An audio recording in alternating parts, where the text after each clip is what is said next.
नमस्कार। स्वागत है आपका इंडिया न्यूज़ 28 में। ये बात करते हैं तमिलनाडु की कुछ खास खबरों की। तमिलनाडु के त्रिची में मंत्री अंबिल महेश का भाषण। उद्यनिधि माननीय डिप्टी चीफ मिनिस्टर उद्यनिधि स्टालिन के 48वें जन्मदिन के मौके पर त्रिची साउथ जिले की तरफ से उद्यनिधि 48 इवेंट का 7वां इवेंट त्रिची साउथ जिले के पोन्मलाई इलाके में हो रहा है। हम सभी को इस इवेंट के जरिए यह वादा करना चाहिए कि डीएमके 2026 में 7वीं बार सरकार बनाएगी। साथ ही जब मैं 2016 और 2021 में चुनाव के लिए खड़ा हुआ तो मेरे लिए वोट मांगने आए डिप्टी चीफ मिनिस्टर ने कहा कि मैं अंबिल के लिए वोट मांगने नहीं आया, मैं अपने लिए वोट मांगने आया हूं। यह तमिलनाडु के डिप्टी चीफ मिनिस्टर ही हैं जिन्होंने हमारे थिरुवेरुम्पुर चुनाव क्षेत्र में एक मॉडल स्कूल और एक ओलंपियाड खेल का मैदान और सुरियार पंचायत में एक जल्लीकट्टू खेल का मैदान बनाया है। साथ ही इस पोन्मलाई इलाके में अब तक लगभग 42 करोड़ 72 लाख रुपए का निवेश किया जा चुका है। उन्होंने यह भी कहा कि सभी काम पूरे हो चुके हैं और जनता के लिए लागू कर दिए गए हैं। उन्होंने यह भी कहा कि मुथुवेल करुणानिधि स्टालिन की सरकार 12वीं पास करने वाले स्टूडेंट्स को इनोवेटिव महिला स्कीम के जरिए कॉलेज की पढ़ाई जारी रखने के लिए हर महीने 1000 रुपए दे रही है। उन्होंने यह भी कहा कि सरकार तमिलनाडु में लोगों के लिए काम कर रही है, जिसमें माताओं के फायदे के लिए विद्यायल पेयन और महिला अधिकार स्कीम जैसी कई स्कीमें शामिल है।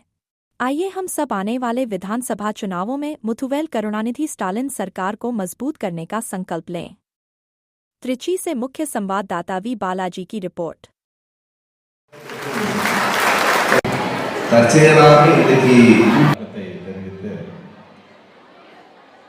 பல்லார் பகைக்கொழில் பத்தடுத்த தீமைத்து நல்லார் தொடர்பை விடல் என்கின்ற வல்லுடைய வாக்கிற்கு முத்தமிழறிஞர் கலைஞருடைய விளக்க உரை என்பது நல்லவர்களின் தொடர்பை கைவிடுவது என்பது பலருடைய பகையை தேடிக்கொள்வதை விட கேடு விளைவிக்கக்கூடியதாகும் என்கின்ற அந்த விளக்க உரையோடு நடைபெற்றுக் கொண்டிருக்கின்ற தமிழ்நாட்டினுடைய மாண்புமிகு துணை முதலமைச்சர் திராவிட முன்னேற்ற கழகத்தினுடைய இளைஞர்களுடைய செயலாளர்களுடைய 48வது பிறந்த நாளை முன்னிட்டு இன்றைக்கு என்னுடைய சொந்த வீடாக நான் கருதக்கூடிய திருவெரும்பூர் தொகுதியில் 7வது நிகழ்ச்சியாக நடைபெறுகின்ற இந்த நிகழ்வில் தலைமையேற்று நடத்தி கொண்டிருக்கின்ற பொன்மலை பகுதி கழகத்தினுடைய செயலாளர் என்னுடைய அன்பிற்கும் பாசத்திற்கும் உரிய அண்ணன் தர்மராஜ் அவர்களே, வரவேற்புரை நல்கியிருக்கின்ற வட்டக்கழக செயலாளர் சுப்பிரமணியன் அவர்களே,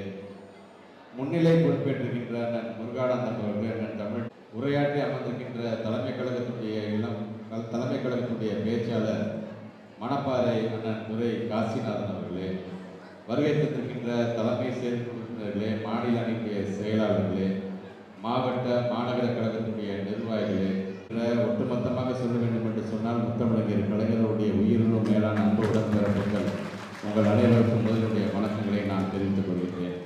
இன்றைக்கு நடைபெறுகின்ற இந்த கூட்டத்தில் சிறப்புரையாற்ற வருகை தந்திருக்கின்ற என்னுடைய அன்பிற்கும் பாசத்திற்கும் உரிய அண்ணன், குறிப்பாக ஒரு திராவிட பள்ளி என்று சொன்னாலும் சரி அல்லது பயிற்சி பாசனம் என்று சொன்னாலும் சரி, நம்முடைய மாண்பு துணை முதலமைச்சர் முதலில் யாரை அழைப்பார் என்று சொன்னால் இங்கே வருகை தந்திருக்கின்ற நம்முடைய பேராசிரியர் சுப வீரபாண்டியன் அவர்களை தான் முதல்ல அவர் அழைக்கக்கூடியது. அந்த அளவுக்கு ஒரு திராவிடியன் என்சைக்ளோபீடியா என்கிற துணை முதலமைச்சர் அடிக்கடி என்கிட்ட சொல்லக்கூடிய ஒரு நபர்.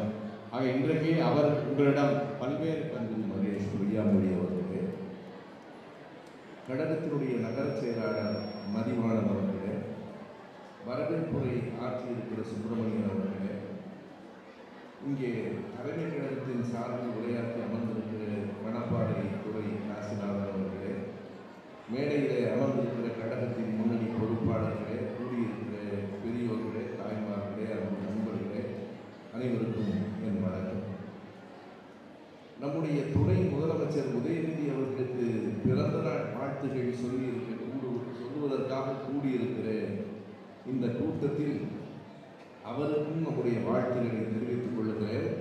நாளைக்கு பிறந்த நாள் காணவிருக்கும் நம்முடைய பள்ளி கல்வித்துறை அமைச்சருக்கும் என்னுடைய அன்பான வாழ்த்துக்களை தெரிவித்துக் கொள்ளுகிறேன். இது எனக்கு கிடைத்த ஒரு வாய்ப்பு. தற்செயலாக இன்றைக்கு கூட்டம் நடக்கிற போது அவருக்கும் ஒரு வாழ்த்து செல்லுகிற பெருமை எனக்கு வாய்த்திருக்கிறது. சரியாக சொல்ல வேண்டுமானால் அமைச்சர் அன்பில் மகேஷ் பொய்யாமொழி மட்டுமல்ல, துணை முதலமைச்சர் உதயநிதி அவர்களும் கூட எப்போதும் என்னிடத்திலே ஒரு அமைச்சரை போல பழகியதே, என் உடன்பிறப்புகளைப் போலத்தான் எப்போதும் அன்பு காட்டி பழகி இருக்கிறார்கள். எனவே நீங்கள் பொறுப்பில் அமைச்சராக இருந்தாலும் அன்பில் ஓர் அண்ணனாக நின்று உங்களை வாழ்த்துவதில் எனக்கு எப்போதும் பெருமையும் மகிழ்ச்சியும். ஏனென்றால் வாழ்த்துகள் என்பது உள்ளத்திலிருந்து வர வேண்டும். அது ஒரு சடங்கு அல்ல, மேடைக்காக அல்ல. நான் இந்த மேடையில் இல்லை என்றாலும் உங்கள் இருவரையும் எப்போதும் வாழ்த்துகிறவன். நீங்கள் வாழ வேண்டும் என்பதற்காக இல்லை, திமுக கழகம் வாழ்ந்தால்தான் இந்த நாடு வாழும் என்ற நம்புகிறேன். நான் சொல்லுகிற ஒவ்வொரு சொல்லும் உண்மையாய் நான் உணர்ந்து சொல்லுகிறேன். வருகிற தேர்தலில் வாக்களியுங்கள் என்றால் திமுகவுக்கு பெற வேண்டும் என்பதற்காக இல்லை, நம்முடைய அடுத்த தலைமுறை இந்த நாட்டில் இதே போல தொடர்ந்து வாழ வேண்டும் என்கிற விருப்பத்திற்காகத்தான் வாக்குகளை கேட்கிறேன்.